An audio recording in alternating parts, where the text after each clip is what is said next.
There it goes again. Stop You're a popular hiding guy. it. Stop it. Who is calling you? Don't they know that you've got a radio show going on? I don't know. You'd think. Well, we have an update on Nicholas Backstrom, and it appears that he is still dealing with that abdominal injury that he's got going on. Yeah, not fun. So it appears the Minnesota Wild has recalled goaltender Johan Gustafsson from Iowa of the American Hockey League to back up Kemper tonight. And Kemper was going to get the start anyway, but Sure. you have to have a backup. Tell you what, Kemper's sure looking good this year. He is. He's looking great. Almost pulling off the shutout against the Blackhawks there. Yeah. You know. Well, and the other night against Tampa Bay. Exactly. Yeah. You know, he's just been a rock. With this each year. game like that, his confidence just increases all the more. Well, and he's a big goaltender. He is. He's 6'5", He is. 200 and something pounds, Mm-hmm. and I think it's 205. But you know, he's got good size, Yep. and then you know, add skates and pads to it. Mm-hmm. That's a lot of person to get the puck by. You know. Exactly. So and he's typically goaltenders that of that size aren't very athletic. Mm-hmm. Kemper is the exception Sure. to the rule. He is very athletic, moves around quite well in the crease there from post to post, and you know, he just makes some incredible saves look incredibly easy, and you know, that's great to see, because let's face it, Minnesota's goaltenders aren't getting any younger. Right. And it's good to see that you have a you know, an heir to the throne there, Mm-hmm. you know, that can step in, and with Minnesota's tenuous goaltender situation, Wild GM Chuck Fletcher has all but said Kemper's there for the long term. You bet. You know, You bet. and I think it's time. You know. Tell us what you know about Gustafsson. Gustafsson, actually, he was the goaltender for Team Sweden in the 2012 World Juniors. Minnesota also had Jonas Brodin and Sweden's captain, Johan Larsson, participating in the game. And but Gustafsson was the goaltender that backstopped Sweden to a 1-0 overtime victory over the Russians in the gold medal game. Sure. And he's been he was up for the Swedish Elite League's Rookie of the Year award for his incredible play with Luleå of the Swedish Elite League. He lost out to a fellow Wild prospect, or at the time fellow Wild prospect, Johan Larsson, for the award. People really don't realize just how big how huge it was, I should say, for Minnesota to include Larsson in that deal for Jason Pominville, because that's a guy, let's face it, he could have been Minnesota's future captain. I mean, that's you know, he's a rugged two-way player. He's not going to score a ton, but he's a very solid two-way player, and just is up the wazoo with captain material. You know, just an incredible leader. Right. But and like I said, he was captain of that Team Sweden gold medal team. Mm-hmm. But Gustafsson has just been incredible at every level of play he's faced. Not unlike Kemper. Mm-hmm. Gustafsson is a bigger goalie, not as big as Kemper, but he's 6'3", 200 something. Still pretty good size. Yeah, good size goalie, and plays extremely well. Was arguably one of the best goaltenders outside the NHL the past few seasons. Mm-hmm. And you know, he hasn't been too shabby in the AHL. Okay. And there is a difference, you know, in the North American style of game.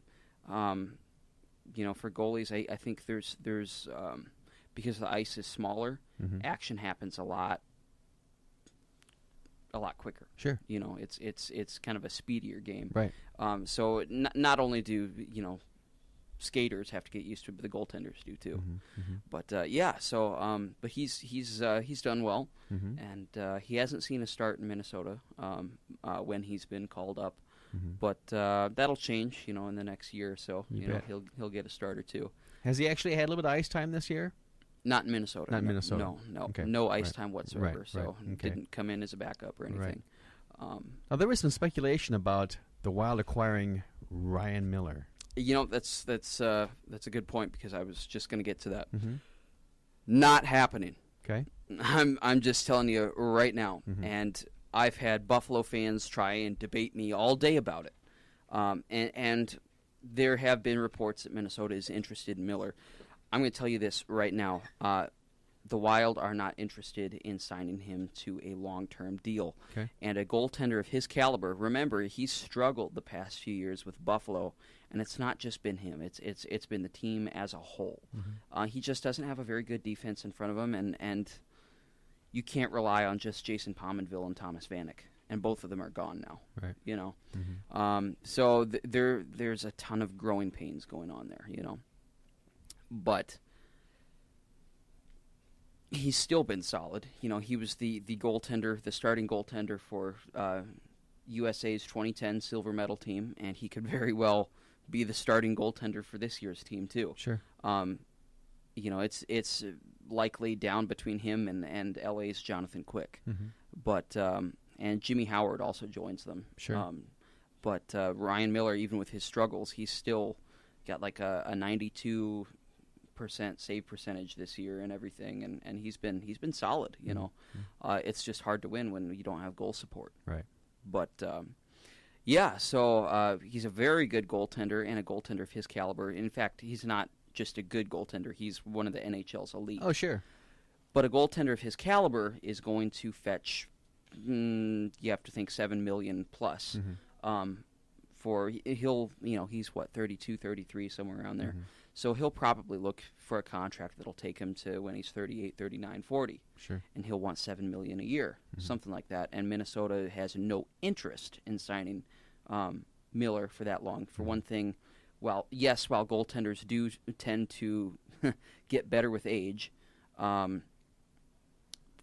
it's still age. Age is age, Mm-hmm. and you Right. just don't want to have a goaltender,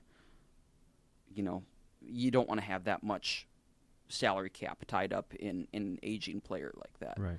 And that's the nice thing about the Parise and Suter contracts is they're young right now, and the cap hits go down Mm-hmm. each year after you get past, I think, 3 years or so. Mm-hmm. And then it goes down and down until eventually when they're in the final year of their contracts, you're only paying them $1 million, Right.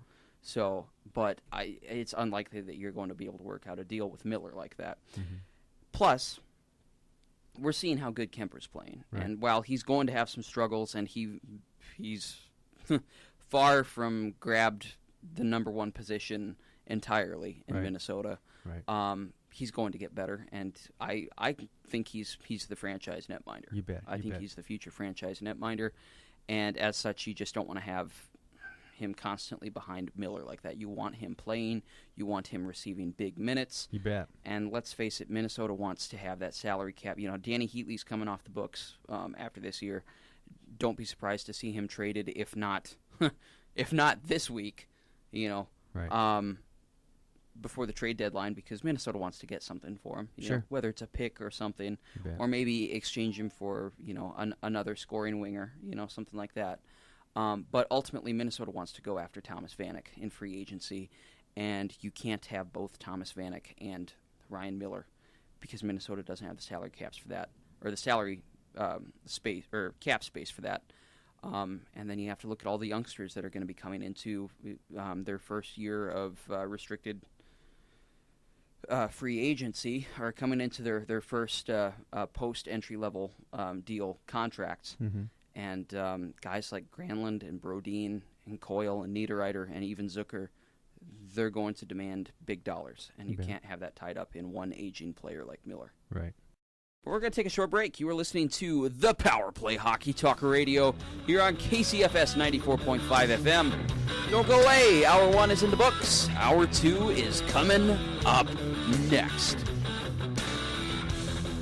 NHL Network, don't panic.